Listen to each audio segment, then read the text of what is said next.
Shabbat Shalom, everybody. So we're coming this Shabbos. We'll be reading Parshat Beshlach, and we learn that the rabbis teach us that what we read in the parsha in any given week has a personal effect for our lives, and even an effect on the Jewish people. In other words, a message to the Jewish people in real time in our days. We can always derive these messages from the parsha, and even the phrase Beshlach, they wonder why it's called that, the parsha. I mean, it has a negative connotation to it. It means sent out. And some of the sages say that actually, even though all the things that were going on in Egypt, a lot of the Jewish people didn't want to leave, and so they had to be sent out. So, okay, they were sent out. They lacked something, that special inner courage, and when they came out, they still lacked that courage. Hashem couldn't take them by the way of the Philistines. Rabbi Hirsch said that despite them even going out armed, ready, technically speaking, for battle, that they just didn't have the internal strength, the fortitude, the courage, the self-confidence to continue in that direction and to fight a battle. They didn't have that inner spirit.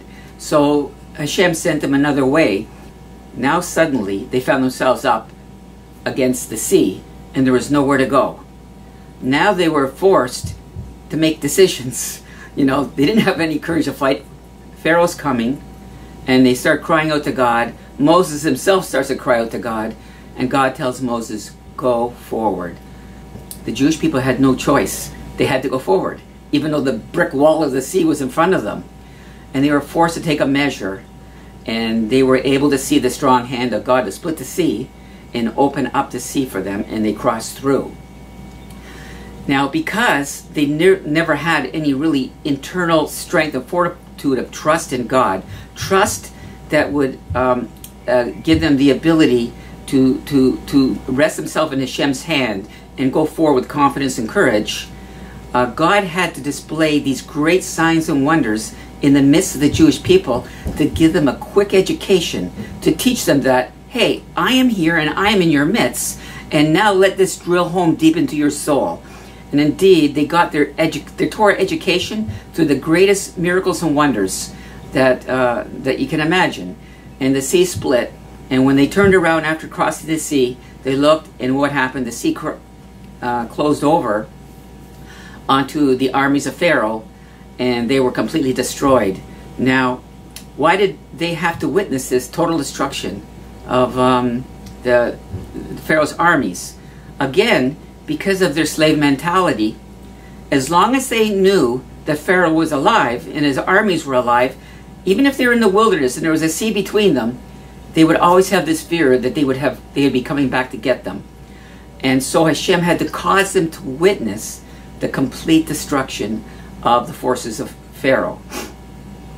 So, and now today, if we apply what we're reading in this parsha to our lives, we see that America is being diminished, and Canada, and the Western world, and their wealth is diminishing. And we don't have the same favor that we once did, maybe, and many Jews are getting worried. And the truth is, we might have to think about considering leaving. So what will we do to consider even that? I mean, there's millions of Jews. If we were to apply the first Exodus to our lives, we learn from Jacob when he left Laban.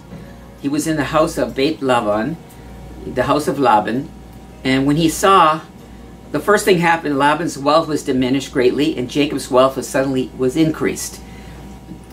When he saw that Laban's sons and Laban didn't look so favorably toward them, he called in his family and said, you know what?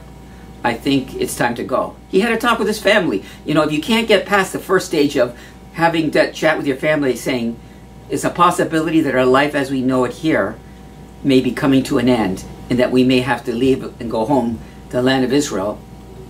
It's a humbling thing to admit that to yourself and even have that discussion. But that's just the first stage. There is a time for the ingathering, but if we look to Laban, in a way, we live in the house of Laban today.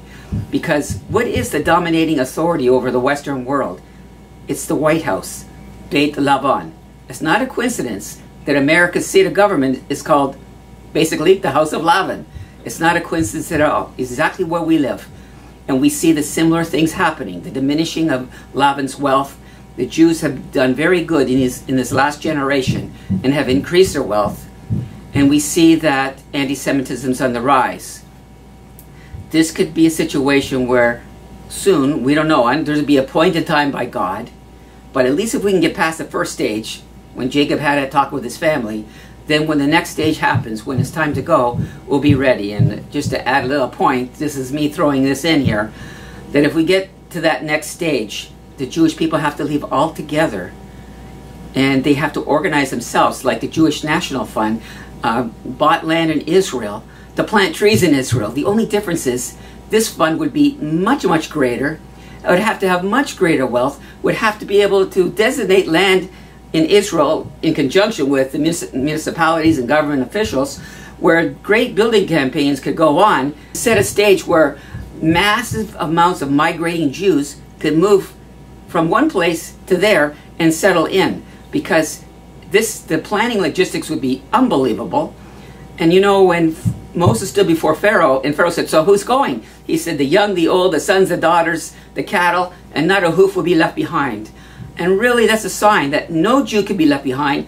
Jacob didn't leave anything behind. In fact, when he did forget something, even some of his possessions, which were very small amount, he went across the river to get them, these little jugs, according to what the sages say, because everything was coming, everything.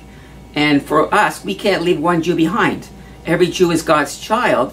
So this organization would see to it that there wouldn't be a Jew because of finances, because of health reasons, because of they're in a nursing home. No Jew could be left behind, because it says in the prophets, the young, the old. It says the lame, the woman with child, the blind, and the one giving birth. Well, everybody's going to come. And it's a big event, the last in gathering. This is how God gets glory, when all the Jewish people leave together. So it's something that we can think about in these days, because we see a lot of the signs that are similar. And I'm just throwing that in the air to give us all something to think about, because I think that's what Shem wants us to think about it. We're in the middle of a plague right now. So obviously we're seeing a lot of similar events. And I want to wish everybody a beautiful Shabbat Shalom. May Hashem's bracha rest on you and all the house of Israel. Thank you very much.